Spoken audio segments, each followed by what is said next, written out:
Everyone, let me begin by extending on behalf of House Democrats our thoughts and prayers and best wishes to Senate Minority Leader Mitch McConnell.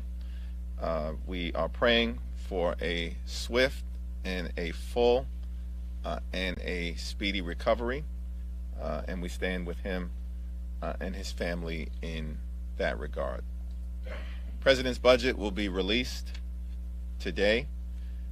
It's a forward-looking budget that invests in the health, the safety, the economic well-being of the American people. It's a budget that will strengthen and protect Medicare and Social Security. The President's budget is designed to build an economy from the middle out and the bottom up. The President's budget will reduce the deficit by $3 trillion over the next 10 years, building upon $1.7 trillion in deficit reduction that has occurred over the previous 2 years. We continue to get big things done for the American people to strengthen the economy and to do it in a fiscally responsible way. At the same time, we're still waiting for extreme MAGA Republicans in the House to show us your plan. How do you want to invest in building an economy for everyday Americans? How do you propose dealing with the challenges that you often talk about with respect to the deficit? Are you committed to undermining Social Security, Medicare, and Medicaid? Show us your plan. What are you hiding from the American people? Questions? So, obviously the House has done a lot of work on China recently over the past 2 weeks. What are your thoughts on the leadership kind of making this as a priority, especially with everything we see on the global scale with regards to China? Well, with respect to China, we're committed as Democrats to competition, not conflict, to working through the challenges that exist with Chinese Communist Party from the standpoint of manufacturing or climate, as it relates to medical supplies, as it relates to semiconductor chip manufacturing and other critical needs for the United States of America, and a whole host of other issues. But fundamentally, this should be about strategic competition and not conflict, and I think President Biden and the administration has been very clear in that regard. Is there a way to do that with also holding them accountable for human rights abuses? Well, I think we've been pretty clear and direct on the Democratic side as it relates to our concerns related to human rights abuses, and I think we will continue to do that. The House Republicans seem to also still be going on about the Parents' Bill of Rights they're pushing last week. You had some Republican leaders talking about it yesterday. Is that markup still happening? Yeah, it's still going. But what are House Democrats' thoughts on this? Is there a worry that it will possibly pass the House and move on to the Senate? What's your thoughts? Well, we remain committed to making sure that we provide the highest quality education to every single child in America. That is what the parents of America want. And that's what we want. We want to make sure that our children can learn reading, writing, arithmetic, science, technology, engineering, mathematics, have an education in the arts and in music, have opportunities to play sports, and to develop into well-rounded children who can then become well-rounded adults. That is our position, and we believe that that position is consistent with what the parents of America want. Not right-wing propaganda and culture wars forced down the throats of the American people because of an extreme MAGA Republican agenda. Third row, thanks. Okay. Yep. Thank you, Chair. Last week, you had a great conversation about the letter that you and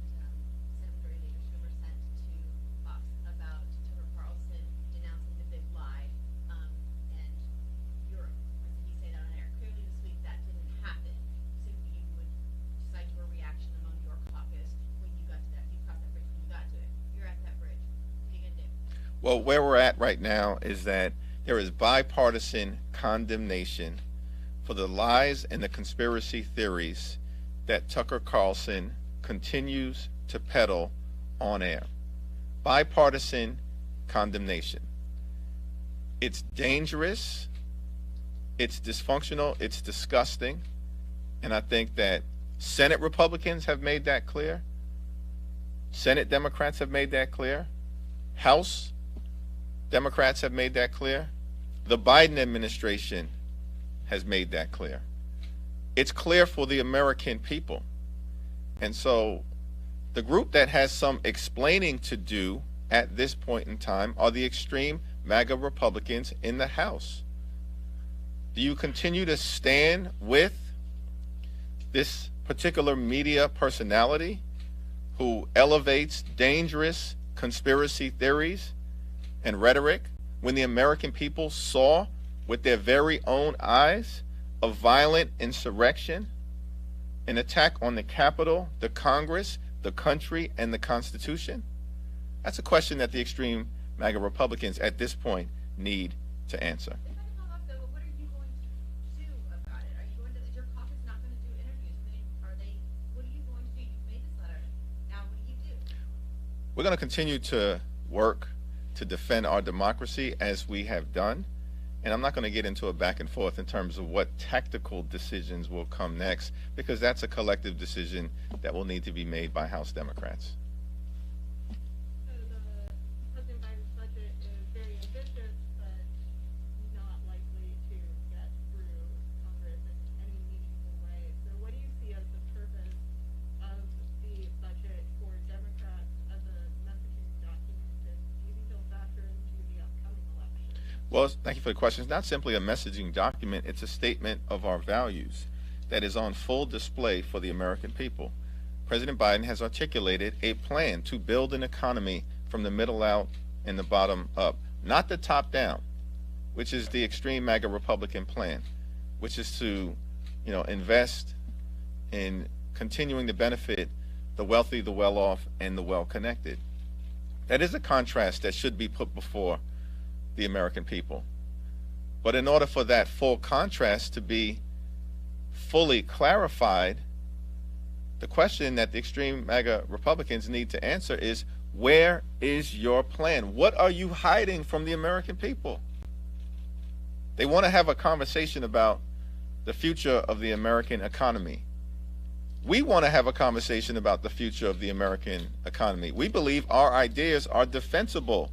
Not only are they defensible, they have worked, which is why you have more than 12 million good-paying jobs created during the first 2 years of the Biden presidency. Unemployment at 3.5%, a 50-year low. More small businesses created during the last 2 years than at any other point in time in recorded American history. Wages beginning to come up for the first time meaningfully in decades, and $1.7 trillion in deficit reduction as compared to what happened during the previous administration, where there were record debts that were put upon the American people, in part due to the 2017 GOP tax scam. So our view is we should have a debate and a discussion about the future. But the only way to actually do that in a meaningful way, where the American people can understand where Democrats are at and where extreme MAGA Republicans are at, is for the Republicans to show us your plan. The House Republican budget plan is in the Witness Protection Program. It's in hiding.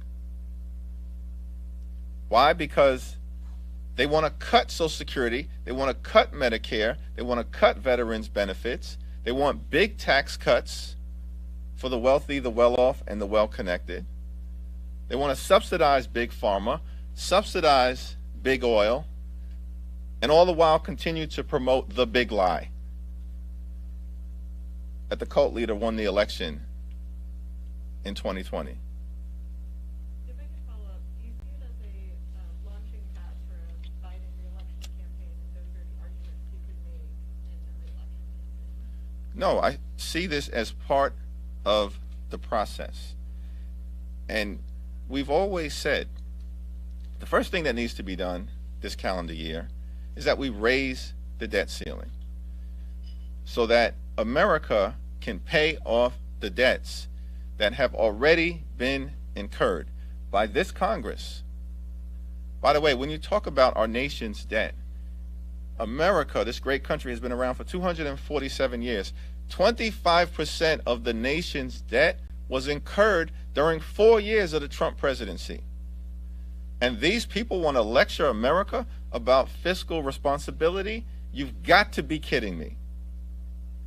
But if they want to have a conversation, as they're lecturing America, show us your plan. Put it into the public domain. Take your plan out of the witness protection program. I think that it's so extreme that they are afraid to put it in the public domain. Put it on the floor of the House of Representatives. Let's have a debate about it.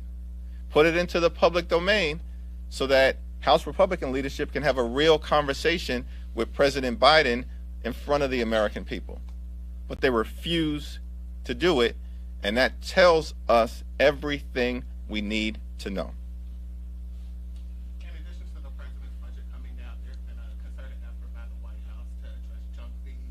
They convened some state leaders around the issue. He mentioned it in his State of the Union. I spoke to a few members this week who addressed some interest in potentially addressing the issue. I was curious if that's something that you're going to talk to your GOP colleague, Speaker McCarthy, about somehow legislatively pursuing a fix for the junk fees that Americans are having to pay, whether it's bank overdraft fees, flight fees, any of that. Well, House Democrats, we continue to be committed to finding common ground whenever and wherever possible with the other side of the aisle to make progress for the American people. We've repeatedly done that over the last few Congresses, and we remain committed to that principle. And to the extent that some common ground can be found with great leadership from President Biden to address these junk fees that affect all Americans, not just Democrats or not just Republicans, all Americans, then that is certainly something that I think we would embrace. But that is going to have to play itself out through the normal committee process in developing legislation, hopefully in a bipartisan way, that can hit the floor of the House, be sent to the Senate, and ultimately arrive at President Biden's desk for signature. Second room. Is there a possibility, excuse me, is there a possibility, or do you think that maybe Republicans are trying to run out the clock until it gets closer to the deadline for this budget to possibly get more of a way with the budget? Well, I think what's in front of us now is Secretary Yellen made clear to us in January that we've hit the debt ceiling and that the Treasury Department's ability to utilize extraordinary measures in order to avoid a catastrophic default on our nation's debt will run out in early June. And so that is what is in front of us right now. The responsible thing to do is to lift the debt ceiling and not hold the American people and our economy hostage to the plans of the extreme MAGA Republicans who want to detonate Social Security and Medicare. That is a responsible thing to do. It should be done sooner rather than later. Oh, actually, Can you provide an update on the data breach that was revealed yesterday? Have you learned anything new? How's the House responding? Yeah, I haven't had a briefing this morning about it.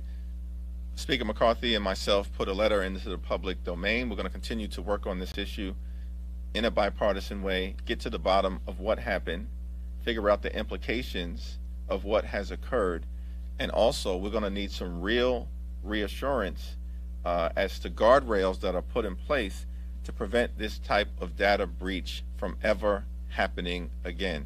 It doesn't just impact members of Congress and senators. It will have an adverse impact on hundreds, if not thousands, of staff members, their families, and or the people of the District of Columbia, and that is highly problematic. Third row? Oh, actually, I'll go back over to this side. I try to alternate. Yeah. To circle back on the January 6th stuff, have you and Speaker McCarthy spoken since the video was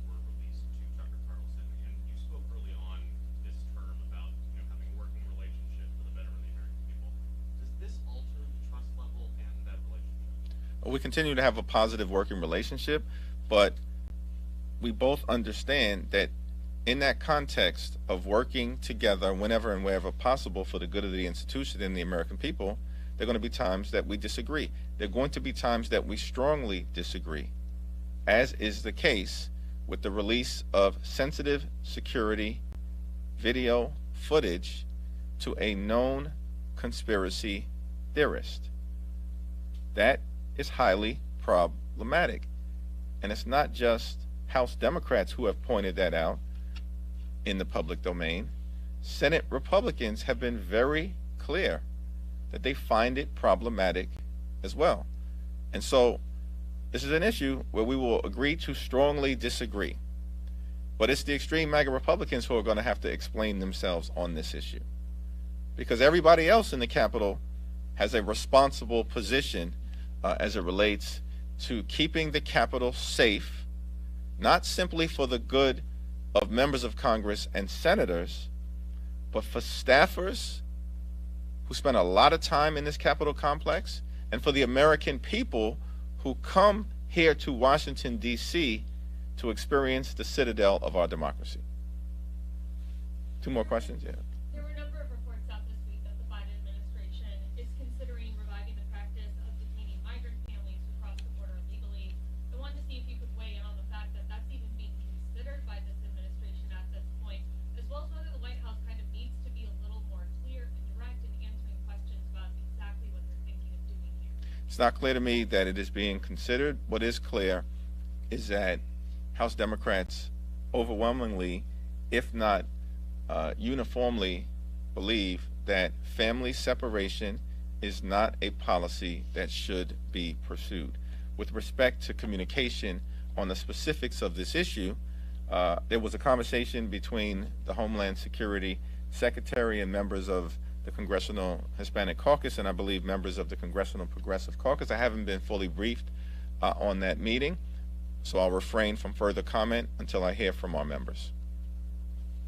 The Senate overwhelmingly passed the Republican crime bill last night. Now it's going to go to President Biden's desk. He said he wouldn't veto it. Are you disappointed by that? My position is pretty clear, and I spoke extensively about this over the weekend. I support home rule. I support local control by local government over local issues. Thank you, everyone.